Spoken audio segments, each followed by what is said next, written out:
Hi നമസ്കാരം. നമ്മൾ എല്ലാവരും പെട്രോൾ അടിക്കാനും പൈസ ഇല്ലാത്ത കാലമാണ്. കാരണം അത്രയും ചിലവാണല്ലോ എണ്ണയ്ക്ക്. ചെറിയ ചെറിയ യാത്രക്കൊക്കെ നല്ല പെട്രോൾ ചിലവ് വരുന്നുണ്ട്. അപ്പോൾ ഇന്നിപ്പോൾ ഇവിടെ നമ്മൾ സേഫ് ബ്രൈറ്റ് എന്ന ഒരു ഓഫീസ് ഓപ്പൺ ആക്കിയിട്ടുണ്ട്. നമ്മുടെ ഓഫീസിൽ നമ്മളെ വണ്ടിയാണ് കാണുന്നത്. അപ്പോൾ ഈ വണ്ടി നമുക്ക് മാക്സിമം കുറഞ്ഞ വിലയ്ക്ക് നമുക്ക് തരാൻ കഴിയും. അതുപോലെ തന്നെ 80 to 100 കിലോമീറ്റർ മൈലേജ് ഉണ്ട്. പിന്നെ അതിൻ്റെ പ്രത്യേകത ഉണ്ട്, ഇതിന് ലൈസൻസും വേണ്ട, രജിസ്ട്രേഷനും വേണ്ട, ഒന്നും വേണ്ട. ഹെൽമെറ്റ് വെക്കണം നമ്മളെ തല കാക്കാൻ, അത്രേ ഉള്ളൂ. ഇത് 25 സ്പീഡിൽ പറക്കും. കയറ്റങ്ങളൊക്കെ അതേ സ്പീഡിൽ തന്നെ വലിയ ചെയ്യും. അതാണ് ഇതിൻ്റെ മെയിൻ പ്രത്യേകത. നമ്മളിതിന് ഉപയോഗിക്കുന്നത് ലിഥിയം ബാറ്ററിയാണ്.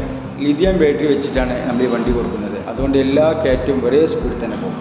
അപ്പോൾ നമ്മുടെ ഈ ഒരു ഇലക്ട്രിക് ബ്രൈറ്റ് സ്കൂട്ടറിനെ കുറിച്ചിട്ട് പൂർണ്ണമായിട്ട് മനസ്സിലാക്കുക. നിങ്ങൾക്ക് ഇഷ്ടപ്പെടുകയാണെങ്കിൽ നമ്മൾ നീരുൽപ്പാലത്തുള്ള സ്റ്റോറൂം നിങ്ങൾ ഒന്ന് വിസിറ്റ് ചെയ്യുക. നിങ്ങൾക്ക് വേണ്ട പല ഓഫറുകൾ നമ്മൾ നൽകുന്നുണ്ട്. അപ്പോൾ ഓക്കെ, താങ്ക് യു.